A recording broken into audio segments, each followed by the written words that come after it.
Thank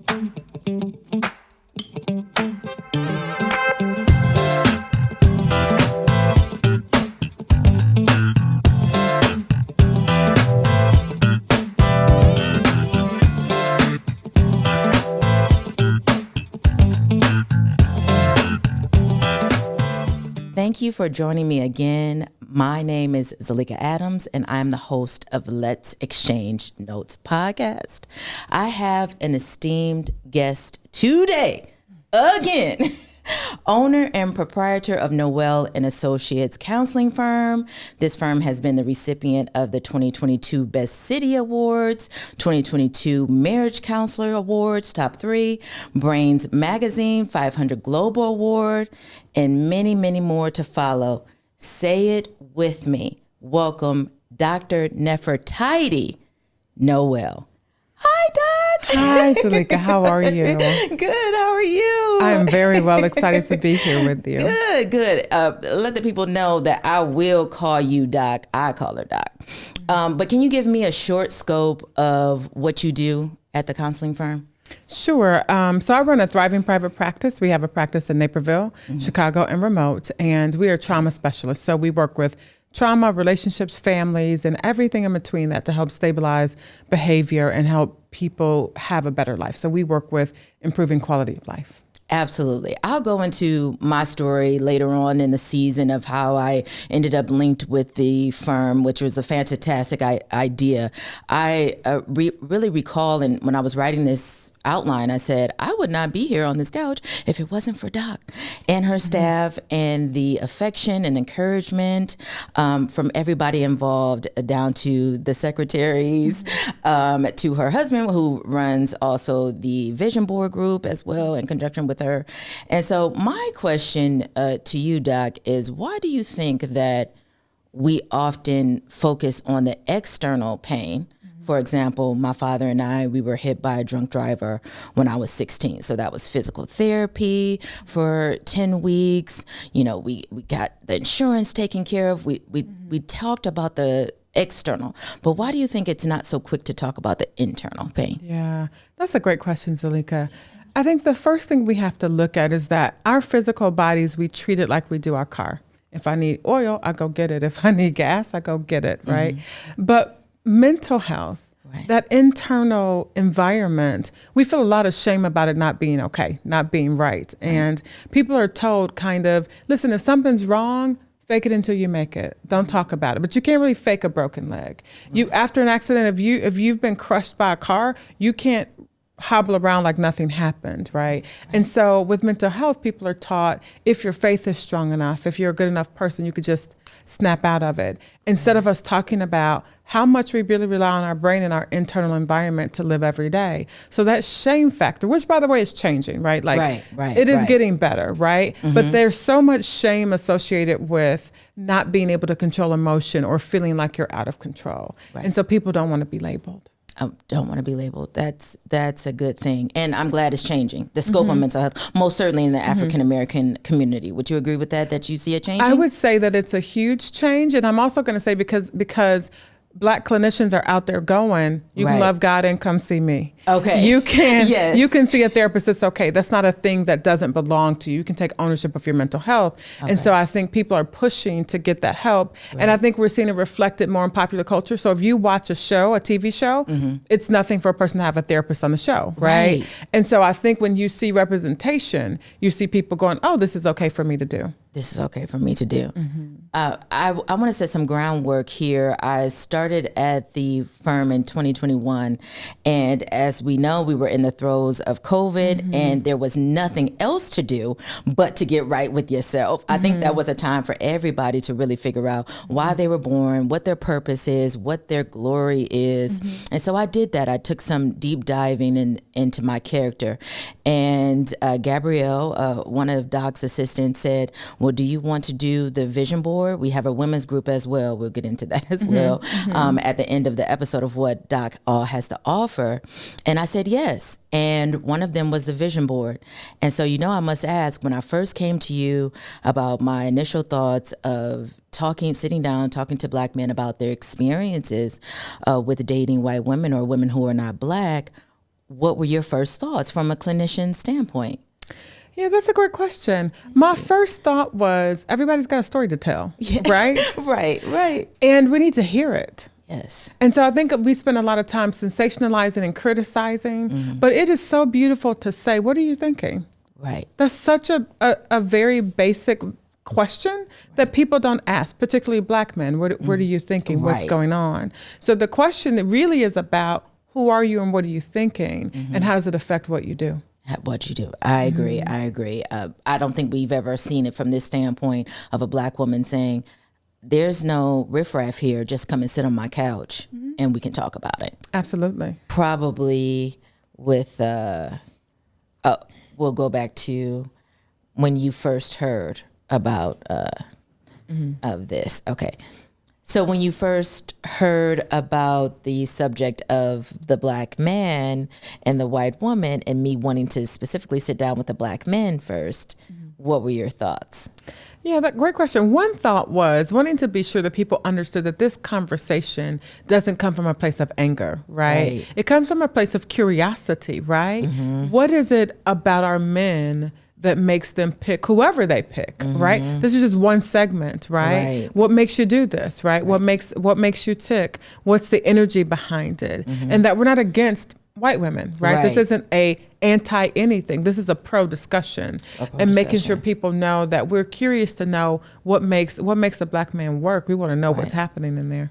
And Doc, you know, behind the scenes of the podcast, and we hope to have like a little documentary at the end of season 1 to kind of show how this all came together.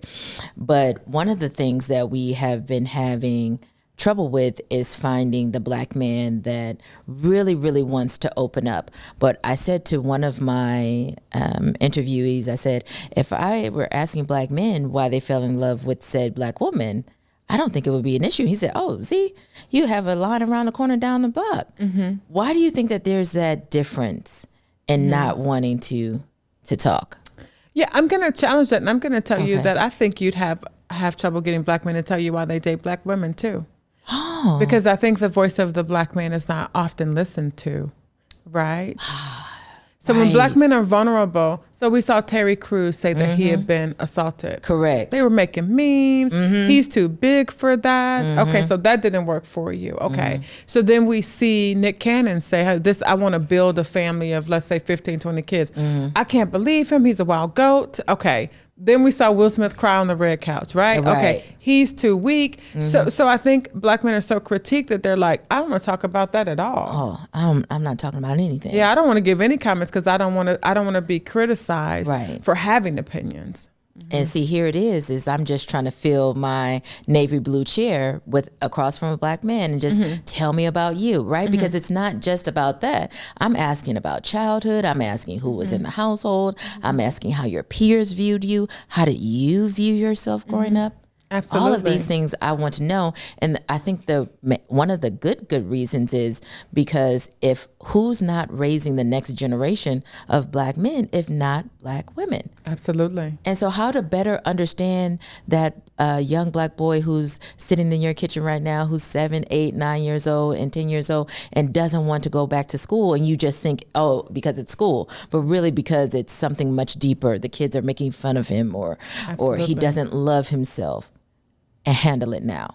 Which goes back to value, right? What are we telling our Black boys about their appearance? What are we telling them about how they show up? Are we telling them that it's okay to be bullied? Are we saying, take it like a man, right? Like I hear that told to boys all the time. Are we telling them not to express themselves? Why are you so weak? Why are you crying? Big boys don't cry. Like we're not allowing that emotion on either side for Black women or for Black men to have it. Correct. And when there is emotion, we ridicule it like, man, I wouldn't be crying in that blue chair. But sometimes things are painful. And the things that we endure as children really affect the decisions we make as adults. So I think these conversations are great for couples to see and say, let me take stock of how I'm treating our children.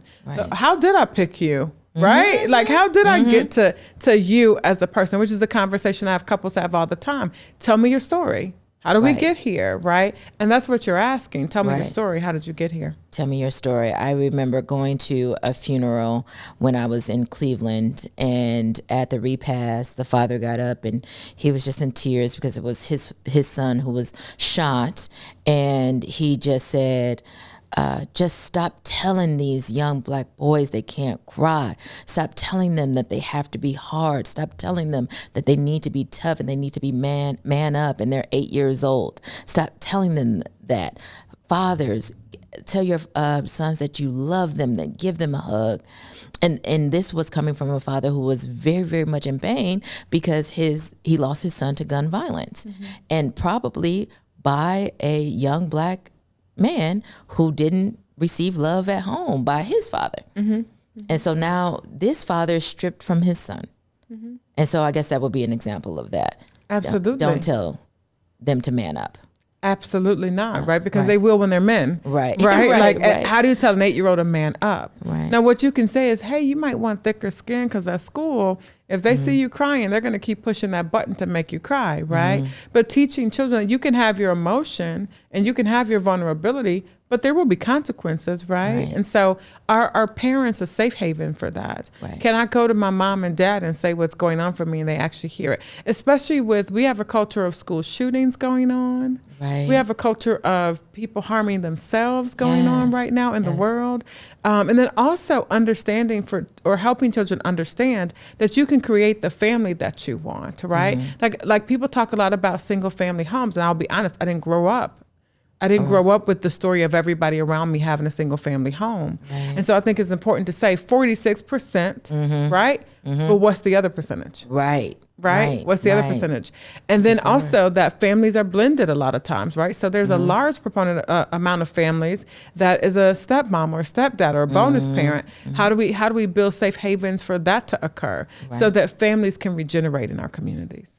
When we're talking about black men dating and marrying white women, one thing that I've discovered during this conversation is that a lot of the reasoning comes from, well, black girls didn't like me, or that I was made fun of. I allow whatever reasoning they say, and we continue to delve into the conversation that way. But what is one thing that you would say if a mother is seeing that her black son right now, 8, 9, 10 years old, is not loving his beautiful mahogany skin or his widespread nose or his ears that stick out or his full lips? How does she correct that? How does she turn that around? Yeah, that's a good question. I think that's a community effort. Okay. And I think that mothers need to teach their children, both boys and girls, but we're talking about boys right now, that you are, again, we got to go back to the word valuable. And that if there is a bully at the school, I want to see parents go up to the school and tell the school, I don't want my child treated this way. It's actually not okay. And I'll hear, like I went up to a school and I was telling school something. They said, well, these kids are in high school. They say all types of things to each other. And I said, but that's not right.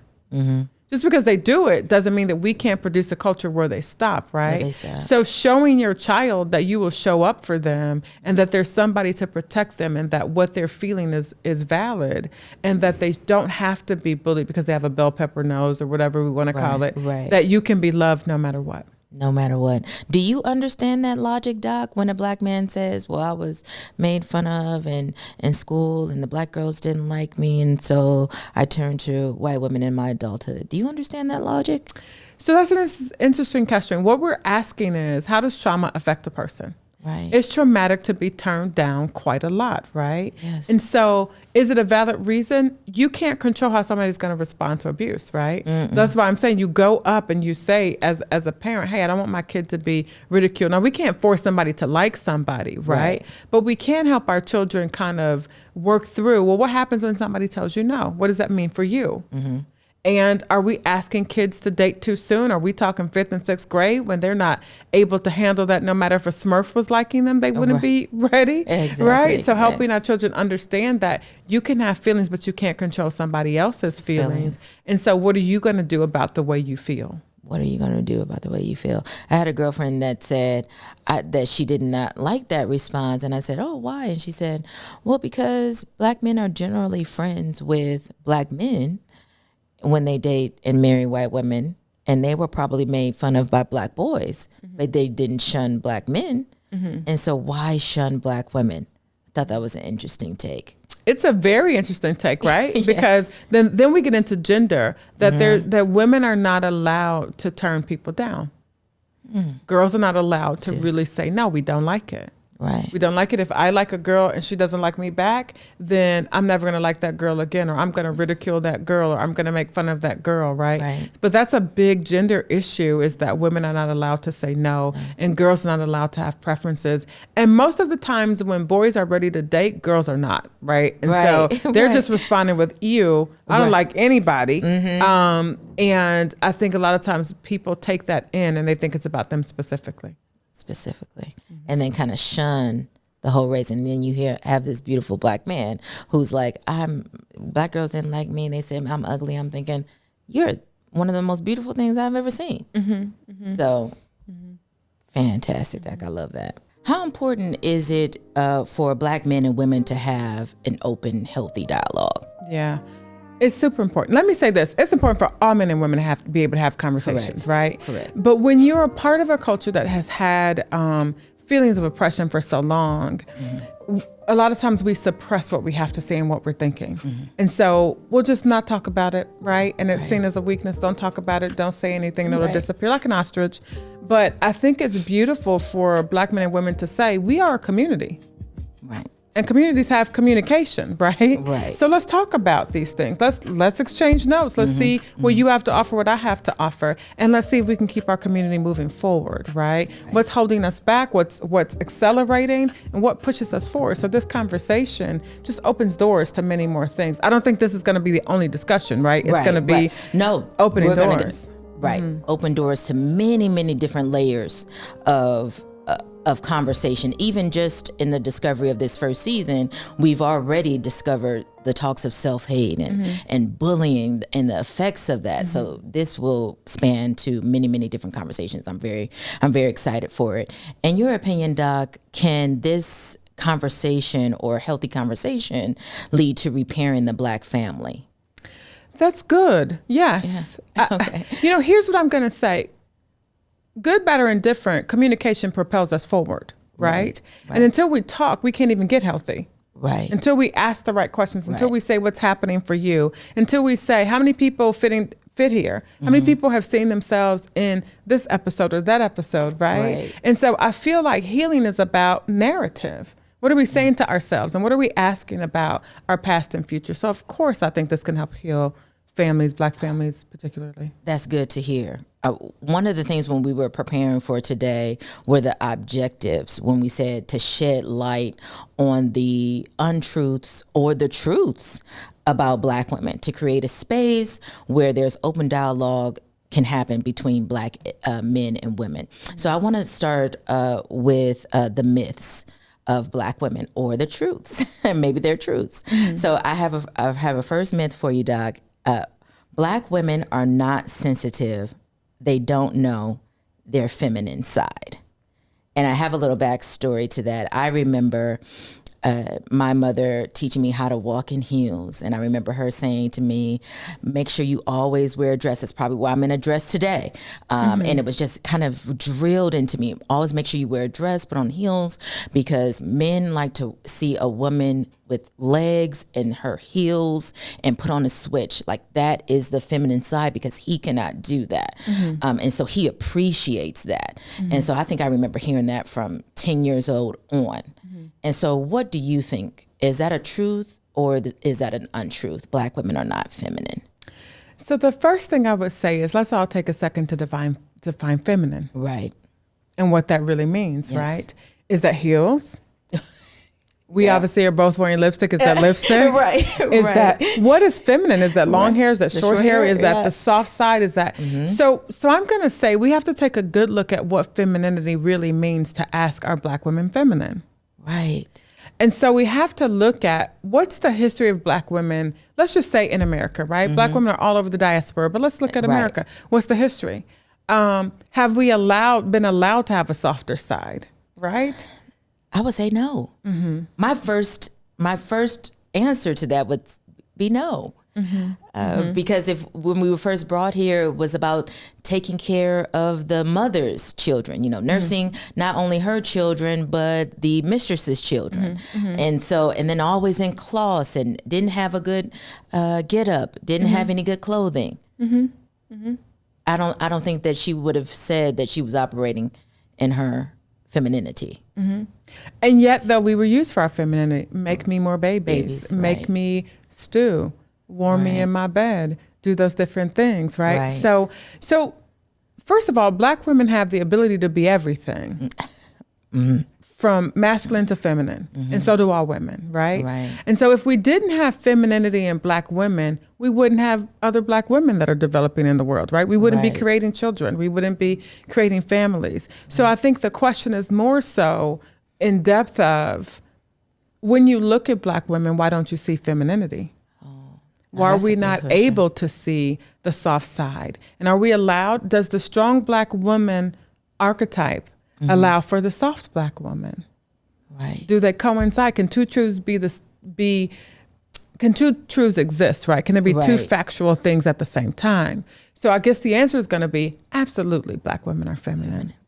It's a myth that we're not. What are we talking about? Are we talking about riding horses? Are we like what is femininity, right? And so when I think back in my head to, let's go back a generation to our grandmothers. Ultimate femininity.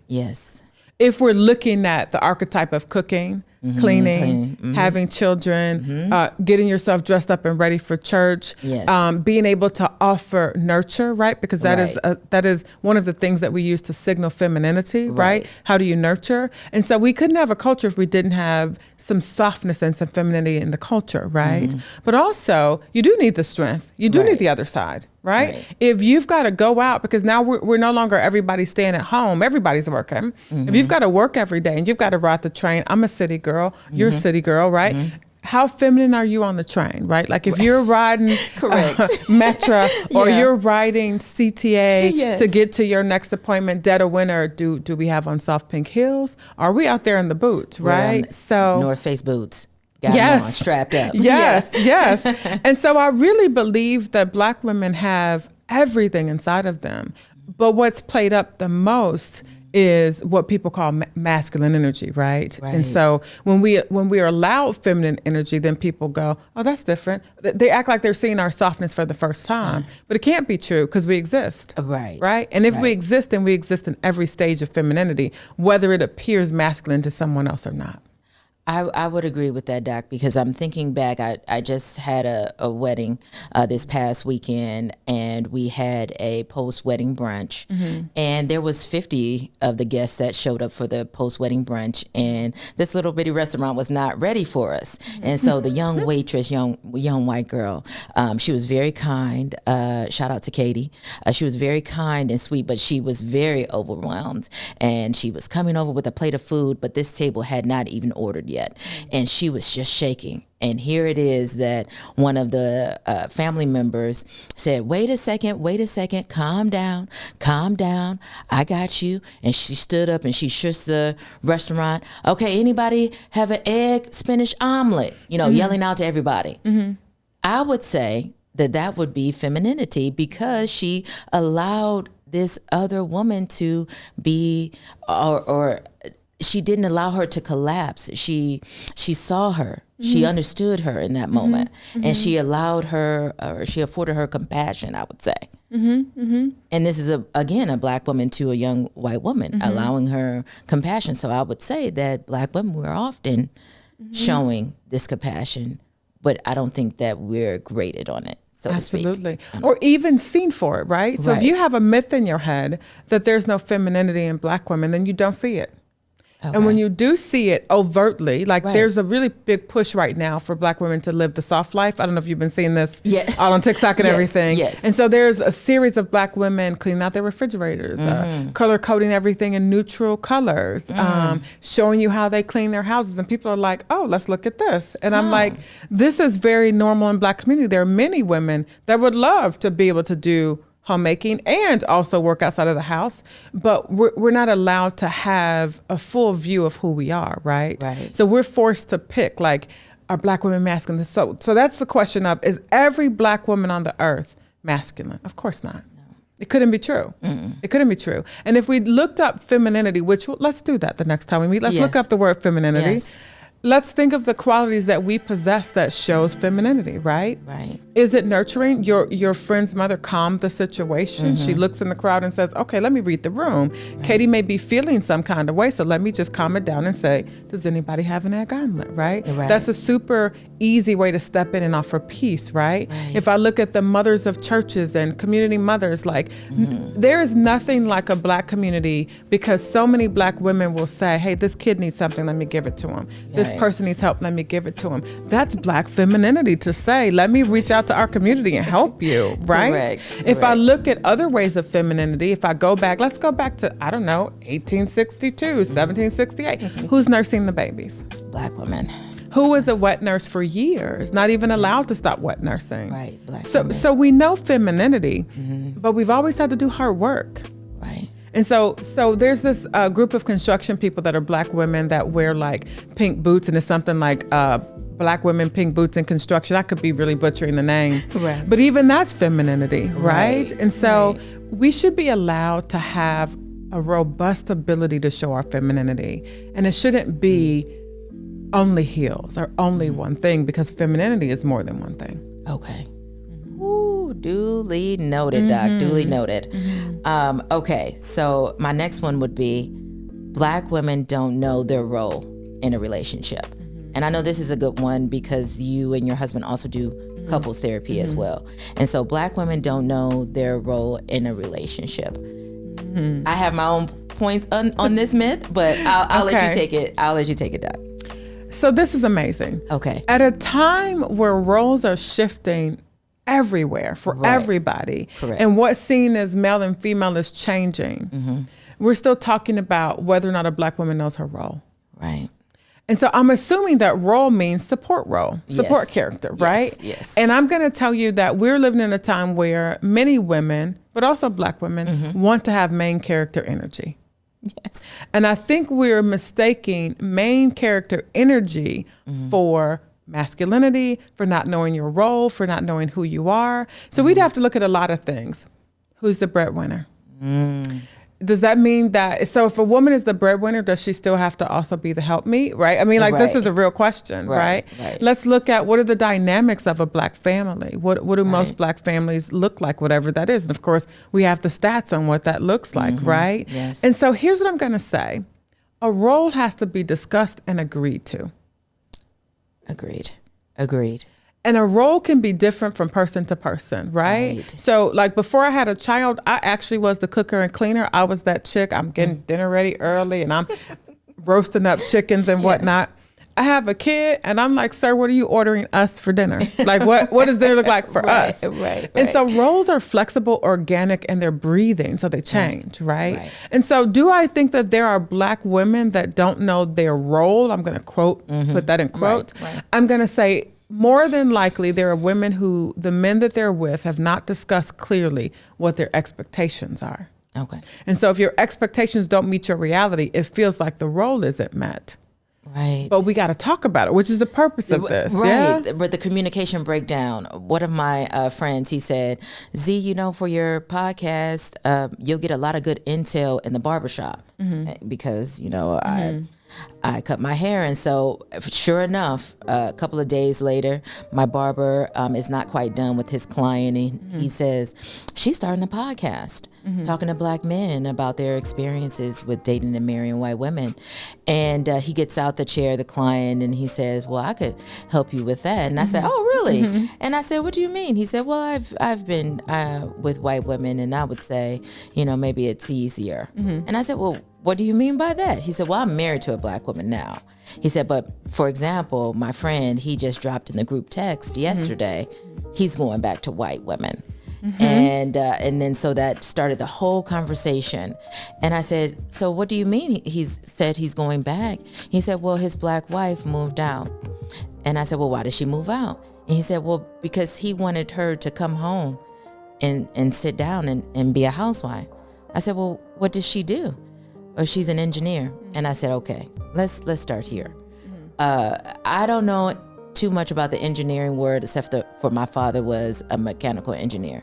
That is a very rewarding career to have. She probably knew at 17, 18, 19 years old that that's what she wanted to do. She's worked up to the point where now she's working in it full time in an area that is operated by white and Asian men. And so now that he's asking her to come up out of that, I don't think that that's fair. Is that something that was discussed before they got married? That is the importance of marriage counseling. And at the top of the show, I mentioned the marriage counseling. That would be the importance of marriage counseling, right, Doc? Because that is something that was obviously not discussed. And to ask her to come home and sit down is just like a whirlwind. And almost maybe she may look at it as stifling, because now I don't have any money of my own. To operate, to do the things that I need to do. I said, I don't think that was very fair. I said, I would love to have him on the show. He never called, but that was probably not ready to talk about it. But I just thought that was an interesting conversation, because here it is. He wants her to be a housewife, but just because you're about to date white women after you're divorced doesn't mean that she's going to be a housewife either. It's about the woman. One thing I'm going to say is just those are interesting conversations to me. Yes. I want my wife to come home and be a housewife. On the surface, actually seems really beautiful. Like, I want to free you up from the demands of the world. So I don't know what the background is. I don't know if she was coming home upset every day. I don't know if she's tired. I don't know if he wants more turkeys for dinner. I don't know if he wants more intimacy. But it sounds like a lack of talking about what you really want in a situation and how it can be rewarding. I think the other thing that's so interesting is it used to be something people sought after, a man that had the money to handle all the bills and bring me home. For example, my paternal grandmother never worked a job. She might have worked one job. And I think she came home and said her back hurt. My grandfather was like, it's over. You're staying home, right? And so that used to be the way the world was won. And now that things have changed, people don't value being at home. So for me, it's less of a black-white issue and more of a, what's her identity? Is her identity something that's majorly out of the home? And does she have a hard time seeing herself in the house? Does she see that as a step backwards? As opposed to a step forward. And does she feel like, I would have wasted my education if I stay home? But I have a really close friend she's a physician, and she says she would like nothing more than to be a housewife. So we got hooked them up. Okay. We got to get them connected. Right. And a physician is a very rewarding career. Absolutely. So I think it's more about we may be looking at this thing wrong. We may be assuming that, like, if we look at women's rights in the very beginning, it wasn't really inclusive of what black women needed, right? And so I think now black women are embracing women's rights, and it's like, I have a right to earn an income. But not that you don't have a right, but what if you did stay home, and what would that look like? And are different races looking for different things? That's the other question too. Okay. Because like I said to the friend, I said, just because she's white does not mean that she'll come home and sit down. They're trainers, they're nurses, they're nurse practitioners. There are a whole bunch of things that they loved to be. And so I said, if he just wants to be with a white woman, if that is his preference, then let's have that conversation. Oh no, he loves black women. And I said, I don't think I've ever heard a black man that loves black women say, I'm going back to white. And so I'm just saying, just kind of think about it from this side. And again, as the host, I try to remain as neutral as possible and try to give the aspect of it. And one of the things that I think I've realized during this discussion is that because he wanted to talk about the fact that his wife was saying, oh, well, let's not do this house. Let's do this house. He said he was getting a lot of pushback from her. And I said, I like to think about the wife as the neck and the husband as the head. The neck is there for protection. Your peripheral vision will only take you but so far. But if your neck is broken, you're getting attacked by that mountain lion. But if you are able to turn your head to the left or to the right, then you can run in the opposite direction. I said, so she, I believe, is just simply trying to make sure that you did not buy a house with only one bathroom. Because I've been in that situation before, a house with one bathroom. And so or no garage, or whatever, something that would be inconvenient, and we're shelling out thousands and thousands of dollars for. And he said, oh, okay. And so just take a look, step back, and a look at the difference. We'll put the race thing to the side, and let me just explain the Black woman's point of view for a moment. Right. Okay.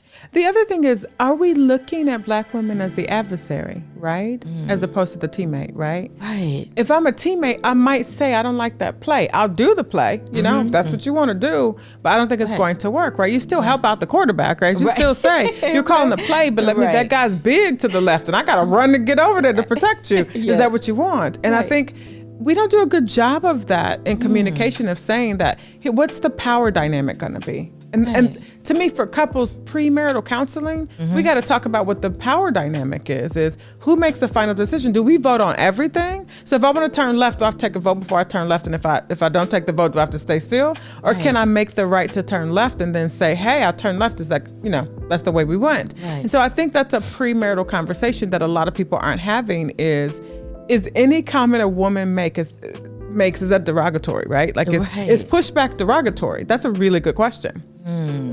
So like when my husband and I look at houses, he's looking at the bricks, the mortar, when was the foundation laid? I'm looking at, what are we going to do with that orange paint? Are we going to have to put a white coat on top of that to cover that up? And he's like, babe, we got to look further than that. I know, but I have to look at this wall every day. We're looking at separate things, right? And so we have to come to a meeting of the minds and say, we agree. However, some dynamics, the men said, I want to say this is my decision. I'm just bringing you to make sure you can see it, but I'm making a decision. So does he discuss that with his wife, right? Do you tell her, listen, I'm not looking for feedback. I don't know how anybody would take that, right? I'm not looking for feedback. I just want to make all the decisions. And there's a woman out there that might say, I don't want to make any decisions and I don't want to give feedback. So have your way. But there's also women that say, I want to give feedback. I have an opinion about everything.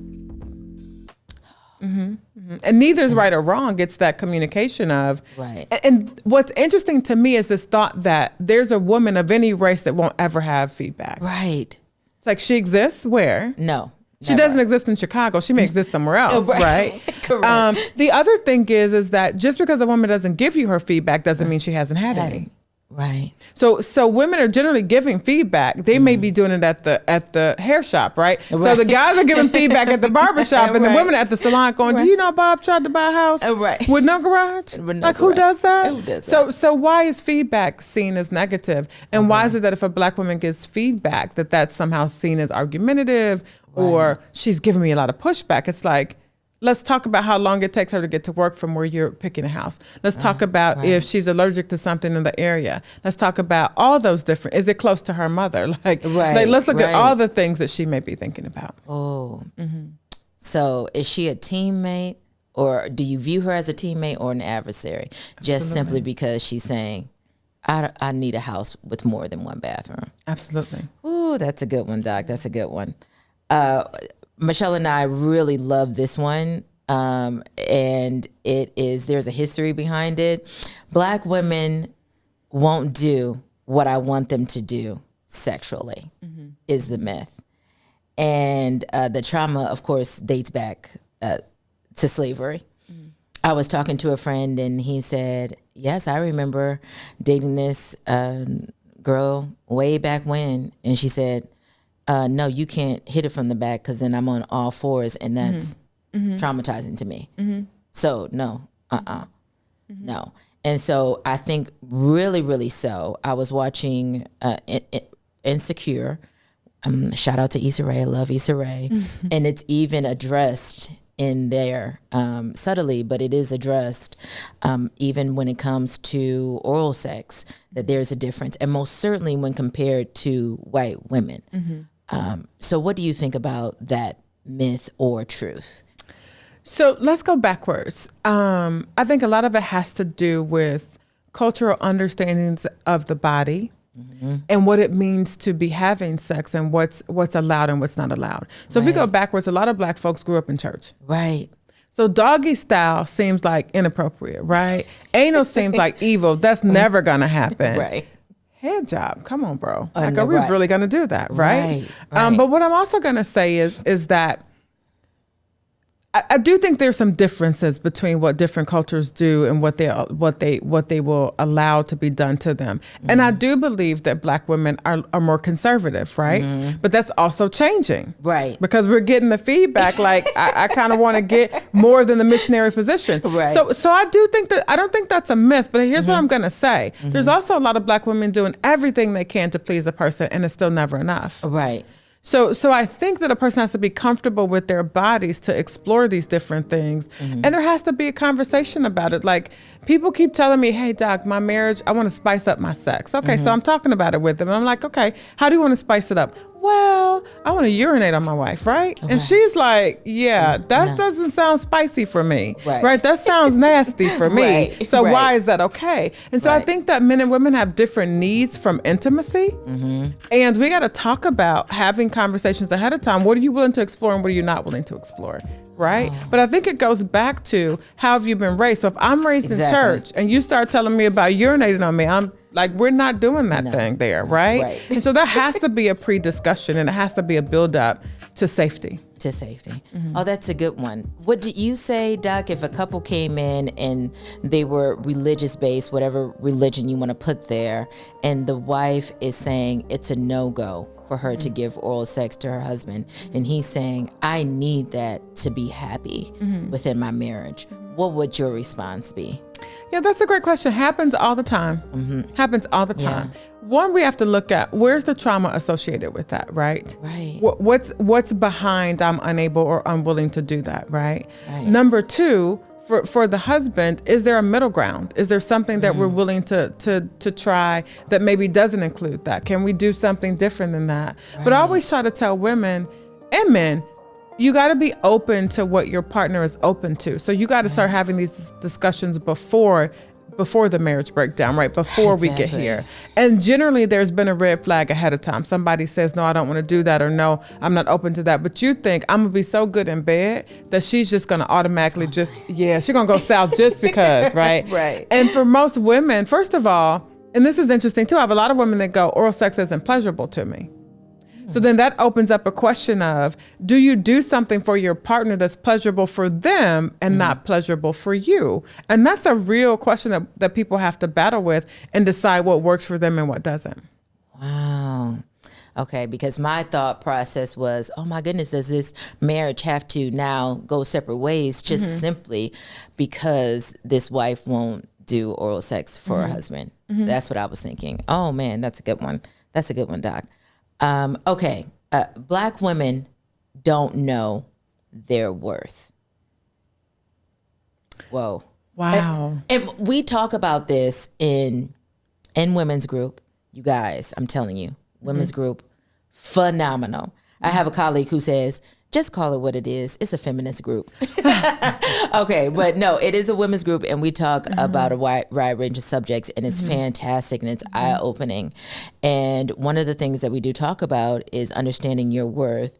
But I thought when I was putting this together, my thought process was, I don't think that I would have understood my worth unless I did the hard work.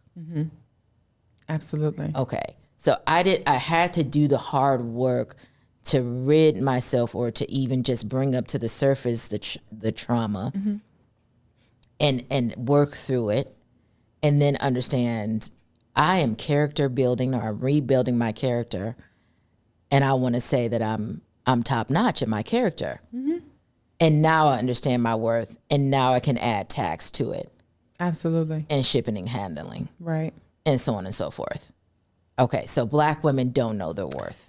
That is such a huge question. We're probably going to spend the rest of the time right here. So let me start with, who teaches a girl her worth? I would say her father. I said my father. I just remember all the hard-hitting conversations happening with him. Like the ones that stuck. Like I was acting up in the 6th grade. And I just remember my mother would do a lot of fussing, but it was my father who came in the kitchen one day, and he was just like, I'm telling you this right now. Your black ass better be in this house at 2:30 and not a minute later, or there's going to be a problem. And then there was another time where he was saying again about my behavior. He was just like, how do you want to show up in the world? You're not going to be 13 forever. How do you want to show up in the world? How do you want people to view you? Do you want them to view you like the thieves and the drug addicts and the alcoholics? Or do you want to be looked at as somebody who's classy and somebody who people want to be around? And so for me, I'm going to say my father, Doc. Okay, great answer, right? Because it's your truth, right? So we have to help girls, particularly Black girls, know who they are and understand the things that are good for them and that are not, and what value actually means. So value means that you are an asset to the world, right? There's something so good about you that your presence needs to be had, right? And so fathers teach that, mothers teach that, teachers teach that. What messages do Black girls get when they go places? I hear a lot, those Black girls are too loud. Why are they so loud? I hear a lot, why is she looking like that? Why does she dress like that? So what are the messages that we're sending our girls about their value? So if we're sending good messages, then they have good value. Right. If we're not sending good messages, then they don't have good value. So 2 things I want you to think about. When you go down the expressway, I'm not going to name the expressway because I don't want everybody looking at the side of the road. But when I go down the expressway, I see the ads on the left and the right as I take my daughter to school. Right. I see the gambling ads and they show a Black woman, her hair is all frazzled and it'll say something like having trouble stopping gambling.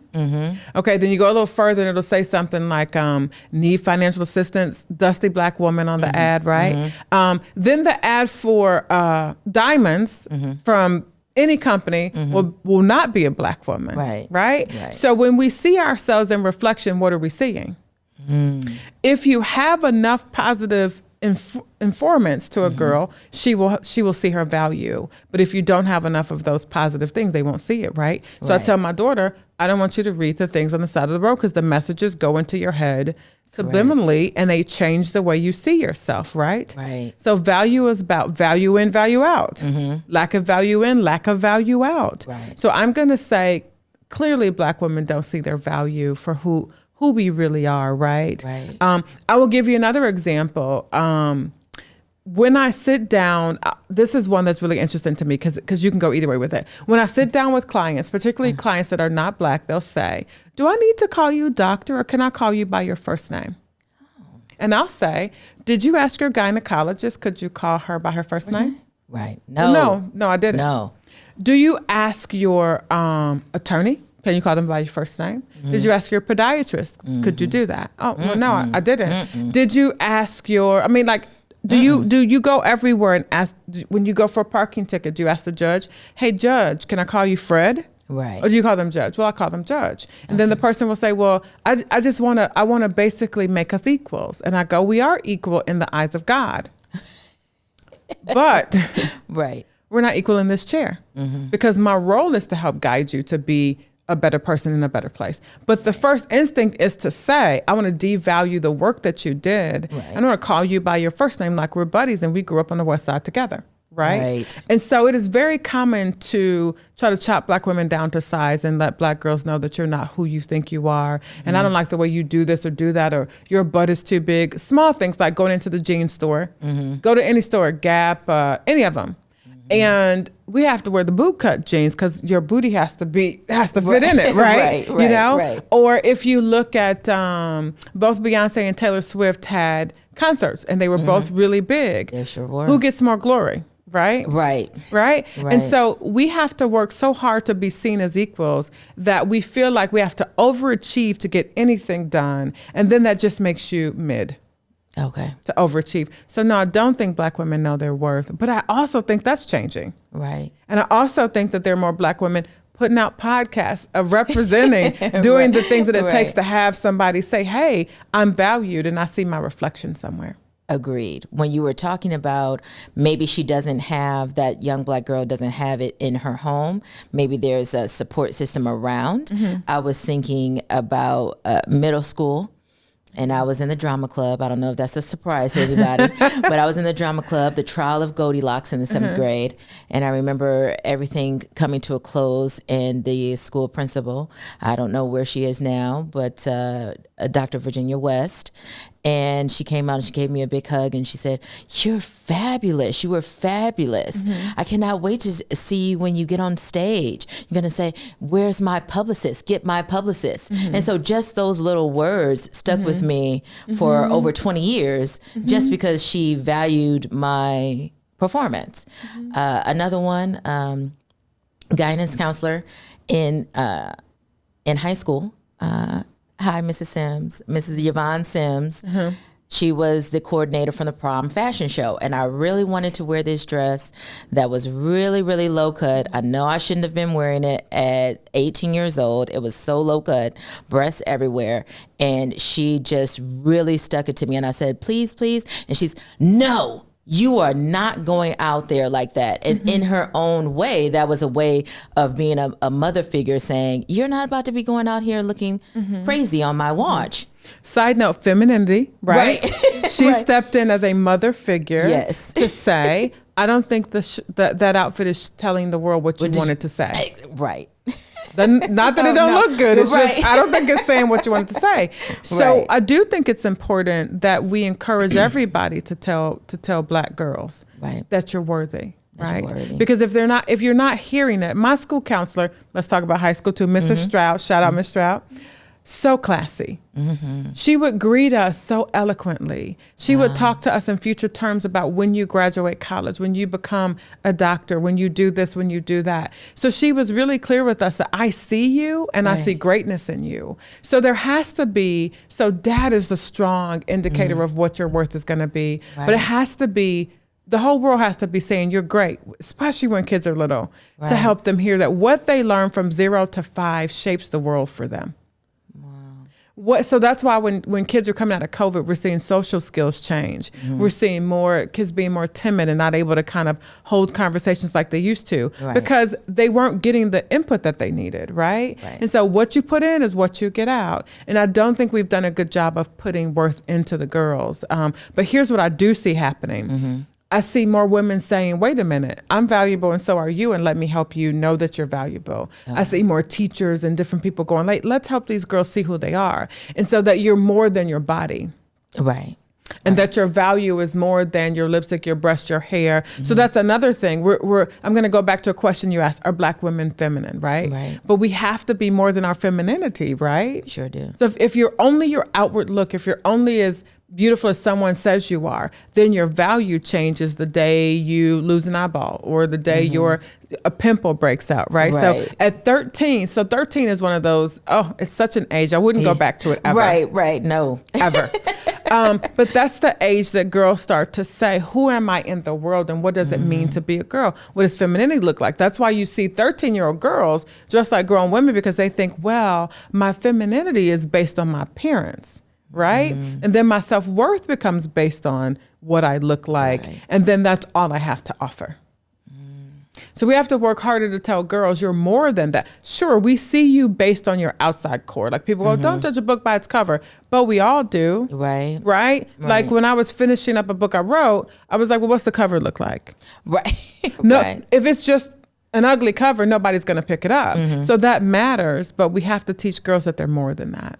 More than that. Oh, that's a good one. If I am a mother out there, a Black mother who is looking to affirm her Black daughter, because, I don't have any children, but maybe there's somebody that's listening and I need certain verbiage. How do I go about that? How do I affirm her to let her know that she's more than just her appearance? Yeah, great question. I always tell parents, teach your children that you're their safe haven. That no matter what the world says, they can always come to you and be safe. Teach them something more than their appearance, right? Are they good at math? Call them your little mathematician. Are they good at organizing? Say, hey, you know what? Susie, you are the best organizer in the world. I love the way you put things together. Affirm their dreams. Hey, Mom, I want to be an astronaut. Okay, let's go buy a spaceship. Let's go build a spaceship. Let's buy little rockets and send them out around the house. Right. Never talk about their bodies in a way that's going to take away from who they are. Right. Like, ooh, look at those hips. Maybe you should do this. We don't stop doing that to girls. Don't do that to our girls. Right. But teach them that you're more than what you just see. And so if you work on your internal environment, you'll create the external world that you want to have. Oh, that's a good one, Doc. And side note, something that you just said, oh, I don't have any children, but you affect children around you, right? I sure do. So when you're Yes. seeing kids in your sphere of influence, also encouraging them. I had a cousin that had a interesting shaped ear. It was interesting. So he was little and he was like, oh, people really pick on me about my ear. And so I said, that ear is like a superhero ear. You're not going to believe what you're going to be able to do with that little divot in your ear. It's going to make you so different than everybody else. And it's okay to have it. Right. And that changed his outlook on that, right? So also teaching your boys and girls, but girls we're talking about, that whatever's different about you sets you apart from the rest. Oh, that's a good one, especially since this season we've talked about self-hate for being made fun of for things beyond your control. You know, maybe he had deep chocolate mahogany skin or ears that stuck out or big, beautiful, full lips or a widespread nose, et cetera, et cetera. That's a good one to know, especially for these young people out here. Okay, Doc, how can Black women deal with dating after their trauma to select better partners? Big question. Great question. You know, in therapy, I always tell people, date from your strengths, not your weaknesses. So I'm a proponent that every Black woman needs to get therapy. I'm a proponent of that. Okay. I like to think that too. And everyone looks at me like, oh, no. But there's something, everyone has been through something. A friend just told me the other day when I was saying to him, you know, I was getting through all the things that I had to get through. He said, oh my God, see, looking at you now, I forgot all those things happened to you. And he said, people's lives are traumatic. People live traumatic lives. Absolutely. Absolutely. Okay. So therapy and getting through the trauma first. Absolutely. Okay. I tell people this all the time. You can tell the difference with people who have been to the dentist and people who don't go. My mother started taking me, I don't remember life without the dentist. I go for cleanings twice a year. Right. If my tooth hurts, I go in. Like I'm always taking care of my teeth because teeth are valuable, right? Right. How much is our mental health valuable to us? If we're not going in to talk about trauma, and trauma doesn't have to be, I saw so-and-so killed or I was raped. Trauma is, sometimes I wasn't told what I wanted to hear and sometimes I didn't get what I needed. So I've been running on empty and I don't know what to do. How do I do that? Sometimes trauma is, I never had anybody to open up to and I need that person to have. So I want people to stop thinking that trauma is a bullet to the back of the head as the only way that trauma is viewed. Right. Because each of us are built differently. And so what I consider traumatic, you may not consider traumatic. Right. Right? But you don't have to go weekly, but you might want to go in and get a check, right? To say, hey, this is what's been going on for me and I want to work through some things, right? That's step one. Step two is having community helps you pick better people. Oh, yes. I know everybody wants to go it alone. I'm a strong Black woman and I don't need support. Not true for me. When I was picking my husband, I was like, hey, granddad, you know, I'm going to bring him over. You let me know what you think, right? Tell me what he says when I leave out of the room. Hey, grandma, see if he eats the cornbread. Like, you know, what's going on? Right. My parents were like, well, let me ask what TV shows he grew up watching. Did he watch The Cosby Show? Did he, you know, those types of things. So to make better decisions, we have to start asking ourselves, where are we unhealthy? And what does healthy look like for us? And what is a good mate for us individually? And how does that mate fit into the community and support system that I have? So starting there. So I should not be looking to get into a relationship if I'm having feelings of loneliness or codependency. Absolutely. I need to handle. Absolutely.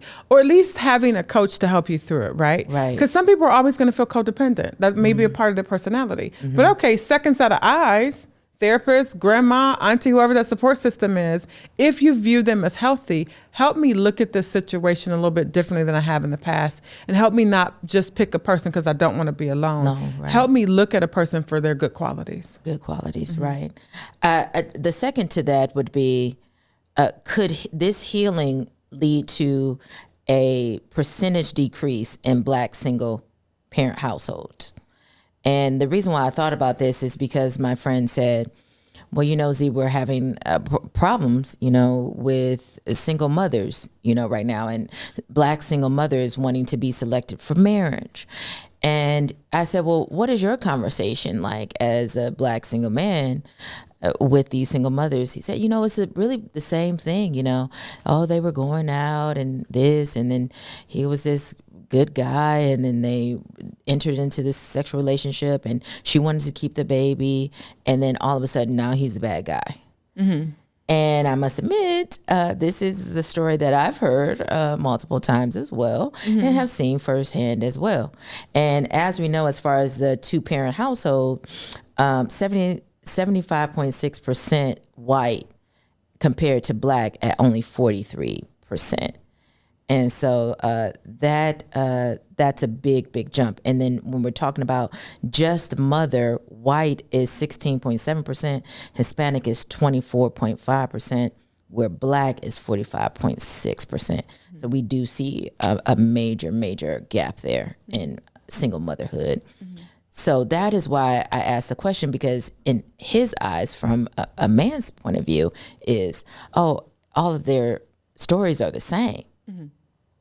All of their stories are the same. It's just, this guy, he just up and left. He was just this bad guy after being with him for a year or two. Absolutely. No, there's two. Oh, go ahead. Yes, I was just going to say, so could that healing lead to then better relationships between the Black woman and man? So maybe we could see a decline in Black single motherhood. Yeah. So you know what I'm going to say? My favorite word, accountability. Yes. We have to look at the decisions we make. Right. Our decisions get us where we are. Whether the person's bad or not, our decisions get us where we are, right? So I think as Black women, we have to start making better decisions, right? Correct. So how swift are we going into intimacy? Are we discussing with men, hey, I want to have a baby. How do you feel about having a baby, right? Are we talking about, if I become pregnant and we're not married, or we are married, or whatever the situation may be, what would be the outcome? What are you looking to establish, right? So it goes back to that conversation and communication. Correct. Because what you're expecting another person to do is come pick up the pieces and say, not only will I love you, I'll raise a child that is not my child by blood.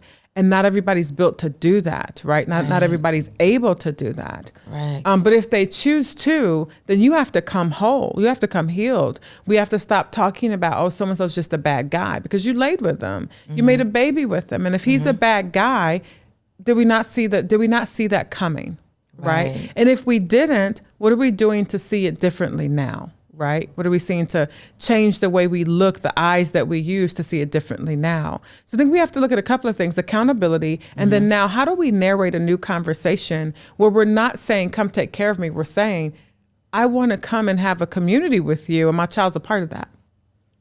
Right? And how do we make that work? How do we make that work?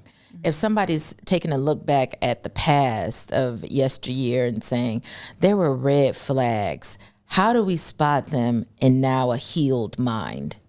That's really good.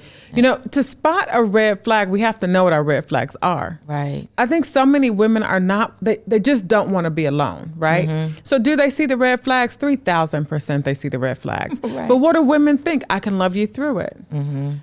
I'm better than the other person that you're with. You won't treat me that way. Or I'm smarter than that. Or I make more money. Or I have more to offer. But what we're finding is people are who they tell you they are. They're who they show you they are. And you can't love a person through abusing you. Or you can't love a person and make them more whole. They have to choose it, right? So when we get whole and we decide, okay, now I'm ready to be in something, we have to come to the table and say, make a list. I'm the therapist that says make a list. What are your brass tacks things that you don't want to have in a relationship? write those down. And are you the person that also gives the other person what they need so that we don't have to settle? Okay. Right? Right. So looking at those red flags, writing them down, admitting that if you saw them before, why didn't you respond to them appropriately? Correct. If you responded appropriately, why didn't it turn out the way you wanted it to? We have to take it off the other person and start looking at ourselves. And look within. Yeah. And that's the beauty of therapy. Taking a look within first and asking yourself the hard questions Absolutely. first. Okay. Absolutely. Oh, that's fantastic. Okay, Doc, you know I've been waiting for this one. I've been waiting for this one. Black women are angry. Are we angry, Doc? Are we angry? Wow. I said, oh my God, this goes so many ways. And of course I have my own thoughts, but Doc, I'm ready. Are we angry? There's a twofold answer to that. Okay.